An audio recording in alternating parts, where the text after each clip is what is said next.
आज के इस वीडियो में हम लोग जानने वाले हैं कि how the constitution of India was made, मतलब किस प्रकार से हमारे भारत में संविधान बना। ठीक है, उसके बारे में डिटेल से चर्चा करने वाले हैं।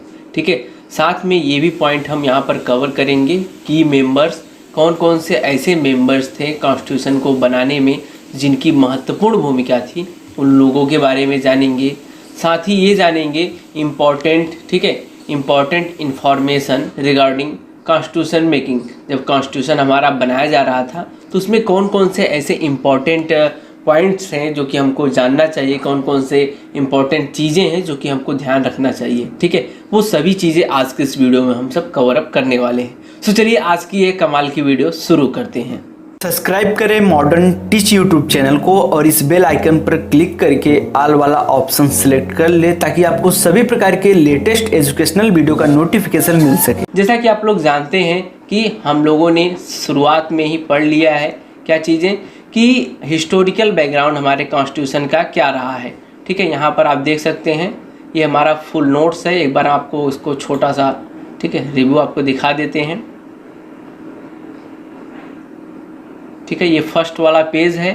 ठीक है, जो कि हमारे इस नोट्स के बारे में बताता है कुछ चीज़ें। ठीक है, साथ में ये हमारा हिस्टोरिकल बैकग्राउंड है जो कि हमने इसके पहले वाले वीडियो में कवर अप किया हुआ था। देखिए ये हिस्टोरिकल बैकग्राउंड है हमारे इंडियन कॉन्स्टिट्यूशन का, यानी कि किस प्रकार से हमारे देश में कॉन्स्टिट्यूशन आया था। ये चीज़ें हमने इस चीज़ में कवर अप किया था, historical background of historical background of Indian constitution, इसमें हमने कवर अप किया था।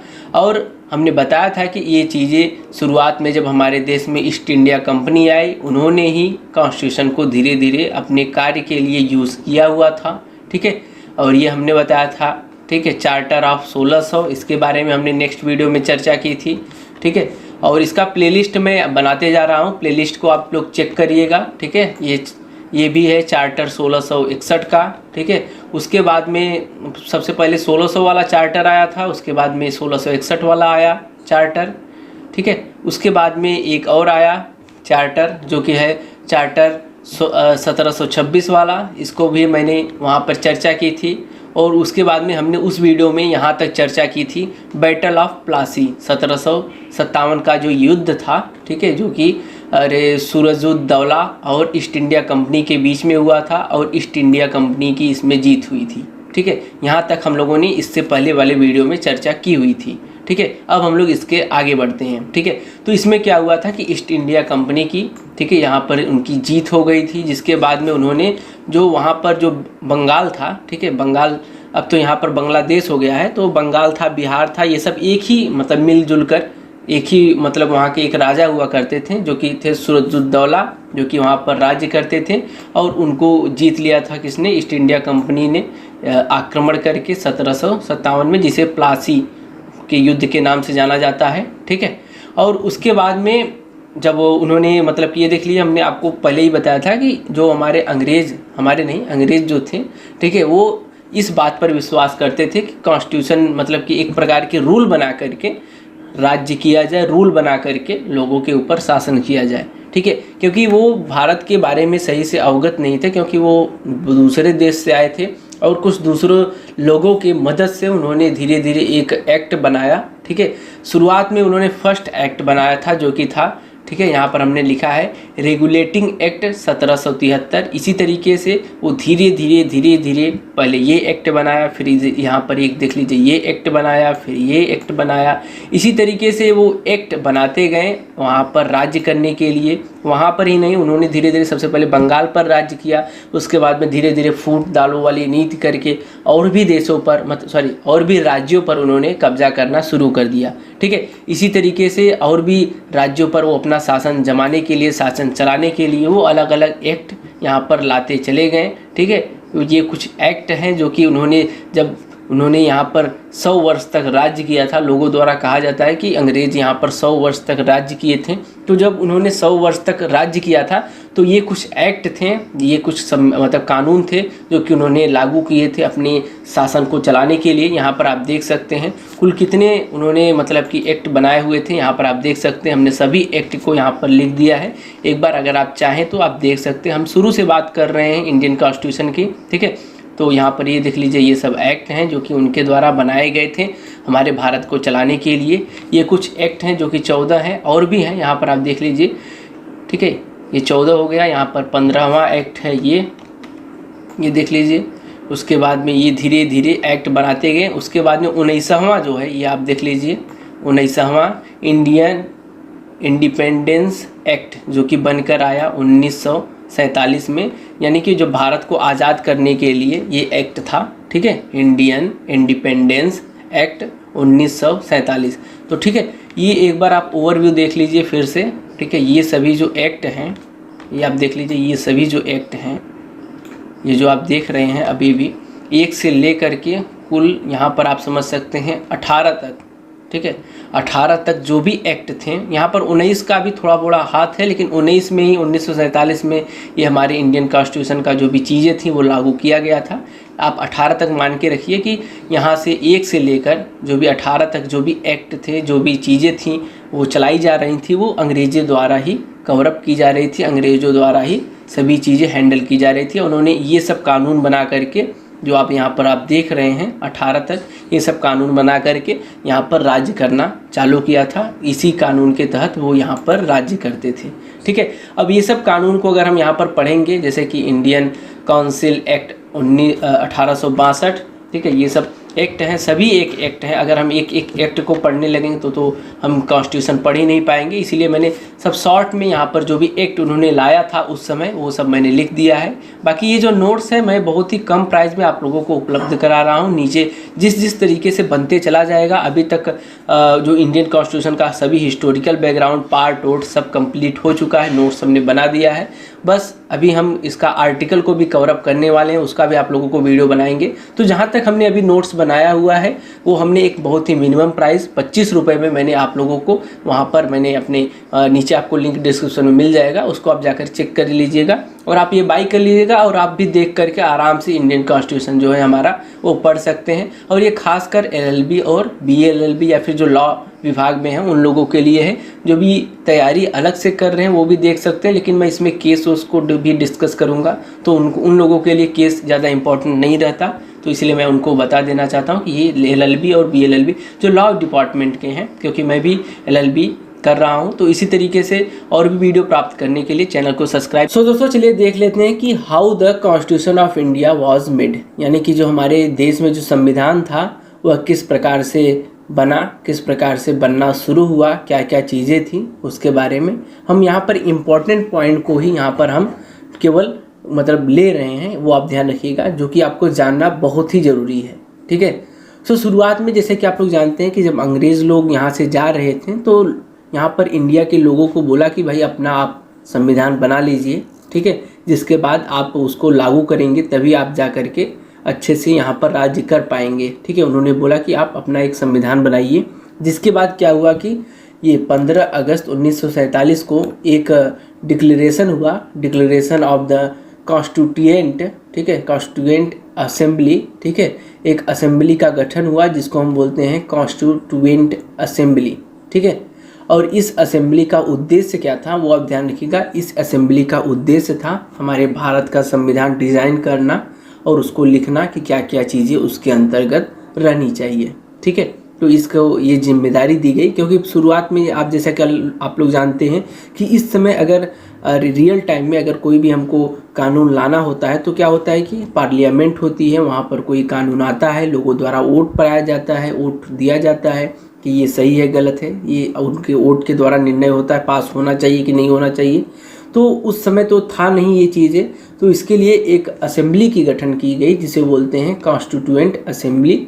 और यही असेंबली के लोगों द्वारा सबसे पहले संविधान का निर्माण किया गया, उसके बाद में इसको वहाँ से पास करवाया गया, जिसके बाद राष्ट्रपति का सिग्नेचर हुआ था। तो शुरुआत में 15 अगस्त 1947 को क्या हुआ, एक कमेटी बैठाई गई, ठीक है, आप बोल सकते हैं, जिसको बोलते हैं कॉन्स्टिट्यूएंट असेंबली की स्थापना की गई और ये कहा गया कि आप लोग संविधान बनाइए, ठीक है। जिसके बाद 9 दिसंबर, ठीक है, ये अगस्त में ये चीज़ बोली गई थी। उसके बाद में 9 दिसंबर 1947 को, ठीक है, 9 दिसंबर 1947 को कॉन्स्टिट्यूशन वर्क स्टार्टेड, जो कॉन्स्टिट्यूशन का मतलब बनने का जो काम था, ठीक है, वो शुरू हो गया। ठीक है। यहाँ पर केवल एक संगठन बनाया गया था इससे पहले वाले में, इसके बाद में यहाँ पर वो वर्किंग था, उस पर काम जो था वो चालू हो गया था 9 दिसंबर 1947 को, ठीक है।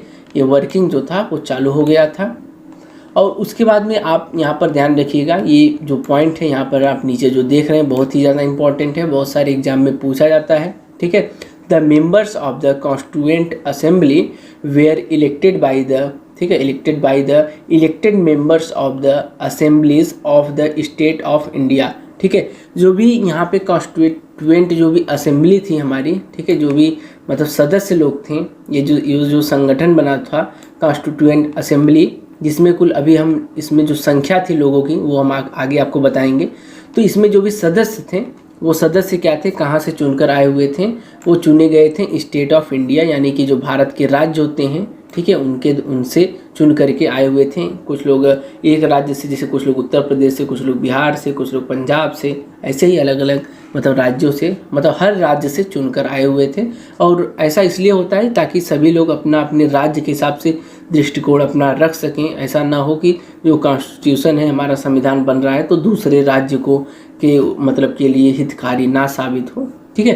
तो ये जो आप सिंपल सा यही पॉइंट यहाँ पर आप ध्यान रखिए कि जो भी मेंबर थे वो कहाँ से चुनकर आए थे, स्टेट ऑफ इंडिया से, ठीक है, भारत के राज्यों से चुनकर आए हुए थे, जो कि वहाँ पे उन्होंने भाग लिया था कॉन्स्टिट्यूशन को बनाने को लेकर के, ठीक है। और यहाँ पे कुछ की मेंबर्स को हम ध्यान में ले रखिएगा आप लोग, ठीक है। की मेंबर्स मतलब बहुत ही महत्वपूर्ण व्यक्ति, कौन कौन से ऐसे बहुत ही महत्वपूर्ण व्यक्ति हैं जो कि इन्होंने मतलब महत्वपूर्ण भूमिका निभाई इस कॉन्स्टिट्यूशन को, हमारी कॉन्स्टिट्यूशन को बनाने में। तो जैसा कि आप लोग जानते हैं जवाहरलाल नेहरू बहुत ही ज़्यादा फेमस व्यक्ति हैं, इन्होंने अपनी महत्वपूर्ण भूमिका निभाई थी। और सबसे ज़्यादा महत्वपूर्ण भूमिका निभाने वाले व्यक्ति थे डॉक्टर भीमराव अंबेडकर, ठीक है। उनकी बुद्धि, विवेक, सभी चीज़ों को आप समझ सकते हैं उन्होंने कितना मेहनत किया था, कड़ी मेहनत की थी। इसके लिए आप लोग एक प्यारा सा लाइक करिएगा इनके लिए, डॉक्टर भीमराव अंबेडकर। आज भी हम इनका बहुत ही आदर करते हैं और इतने अच्छा संविधान इन्होंने भारत के लिए बनाया, ठीक है। इनको तहे दिल से शुक्रिया है डॉक्टर भीमराव अंबेडकर को, बाकी सभी लोगों को भी शुक्रिया है, ठीक है। धन्यवाद है, इतना अच्छा कानून आपने हमारे भारत को दिया, ठीक है। और जवाहरलाल नेहरू हो गए, डॉक्टर भीमराव अंबेडकर जी हो गए, और डॉक्टर राजेंद्र प्रसाद, ये भी काफ़ी अच्छी जाने माने हस्ती थे और मतलब काफ़ी विद्वान ये व्यक्ति थे। सरदार वल्लभ भाई पटेल, ये भी हमारे प्रधानमंत्री रह चुके हैं और काफ़ी जानकार और अनुभवी व्यक्ति थे। इनका नाम था मौलाना अबुल कलाम आज़ाद जी, इन्होंने महत्वपूर्ण भूमिका निभाई थी, ठीक है। ये इनको हम बोलते हैं की मेंबर्स ऑफ द असेंबली। बहुत ही महान लोग व्यक्ति मिल करके हमारे इस कॉन्स्टिट्यूशन को डिज़ाइन किया था, ठीक है। और चलिए जान लेते हैं आप इम्पोर्टेंट, ठीक है, कुछ इम्पोर्टेंट इन्फॉर्मेशन रिगार्डिंग टू और हमारे कॉन्स्टिट्यूशन को जो भी बनाया था, ठीक है, कुछ उसमें क्या क्या इन्फॉर्मेशन है इम्पोर्टेंट जो कि हमको जानना चाहिए, वो सब हम लोग इसके अंतर्गत देखेंगे, ठीक है। तो फर्स्ट पॉइंट में यही बातें कही गई हैं कि कितना दिन, कितना समय, कितना मंथ लगा था कॉन्स्टिट्यूशन को बनने में, संविधान को बनने में। तो यहाँ पर 2 साल का वक्त लगा था, समझ लीजिए 2 साल काफ़ी लंबा वक्त होता है। 11 मंथ मतलब 3 साल के करीब इनका वक्त लग गया था, समय लग गया था। और काफ़ी कड़ी मेहनत के बाद ये सब कानून हमारे लिए लाएं। 2 साल 11 मंथ और 18 दिन का कुल मिलाकर के समय लगा था, ठीक है। और जो 114 दिन, ठीक है, 114 दिन कुल डिबेट्स हुए थे, टोटल डिबेट हुए थे अलग अलग टॉपिक को लेकर के, ठीक है। बातचीत हुई थी कि ये चीज़ें होनी चाहिए, नहीं होनी चाहिए। जैसा कि आप लोग जानते हैं राज्यसभा में, लोकसभा में ये सब चीज़ें होती रहती हैं, अलग अलग टॉपिक को लेकर डिबेट होती रहती है। साथ में अगर आप लॉ के स्टूडेंट हैं तो लॉ के क्षेत्र में भी हम लोगों का डिबेट होता है, तो आप समझते होंगे डिबेट क्या होता है, ये चीज़ें सही है गलत है, कोई कानून सही है गलत है, इसको लेकर के चर्चाएं होती रहती हैं, ठीक है।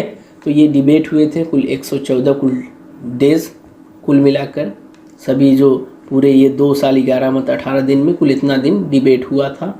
और इसमें जो 284 मेंबर थे उन्होंने साइन किया था कि भाई ये जो आप संविधान बनाए हैं वो सही है, हम उसको सहमति देते हैं अपना, ठीक है। और जबकि पूरा जो मेंबर थे, पूरे जो इस हमारे कॉन्स्टिट्यूएंट असेंबली में जो भी मेंबर थे सभी लोग वो थे 389, ठीक है, 389 कुल मेंबर थे इसमें भाग लिए थे, इस चीज़ को बनाने को लेकर के इसमें सदस्यता इन्होंने ली थी, ये चीज़ें आप कह सकते हैं।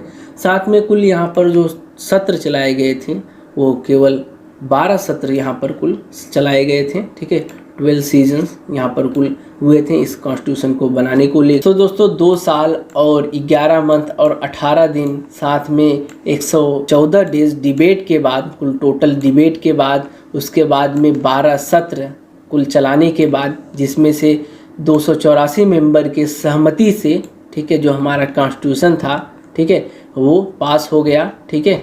पास कहाँ पर हुआ? कॉन्स्टिट्यूएंट असेंबली में, ठीक है, असेंबली में पास हो गया। वो दिन था 26 नवंबर 1949, ठीक है, 26 नवंबर 1949 ये डेज था, वो दिन था जिसमें ये जो हमारा कॉन्स्टिट्यूशन था, जो हमारा संविधान था, कॉन्स्टिट्यूएंट असेंबली के द्वारा पास कर दिया गया। कॉन्स्टिट्यूशन असेंबली थी, इसको पास कर दी थी 26 नवंबर को ही, ठीक है, 26 नवंबर 1949, ठीक है। उसके बाद में राष्ट्रपति के द्वारा इसमें हस्ताक्षर किया गया, इसको परमिशन दिया गया। It come into force on 26 जनवरी 1950, जिसे हम लोग रिपब्लिक डे के नाम से जानते हैं, और काफ़ी धूमधाम से हम लोग ये जो हमारा राष्ट्रीय पर्व है इसे हम लोग मनाते हैं। तो ठीक है दोस्तों, आज के इस वीडियो में फ़िलहाल इतना ही। नेक्स्ट वीडियो में हम सब जानेंगे कि सोर्सेस क्या क्या हैं, ठीक है, सोर्सेस ऑफ इंडियन कॉन्स्टिट्यूशन, क्या क्या सोर्सेस हैं जिनको ले करके हमारे संविधान को डिज़ाइन किया गया, कहाँ कहाँ से कौन कौन सी चीज़ें उठाई गई, ये सब चीज़ें हम लोग नेक्स्ट पार्ट में कवर अप करेंगे। और लेक्चर सीरीज़ जारी रहेगी, जल्द मिलते हैं नेक्स्ट वीडियो में। बाकी जो बाई करने का लिंक है एक बार आप जाके चेक ज़रूर करिएगा। So thanks for watching, bye bye guys.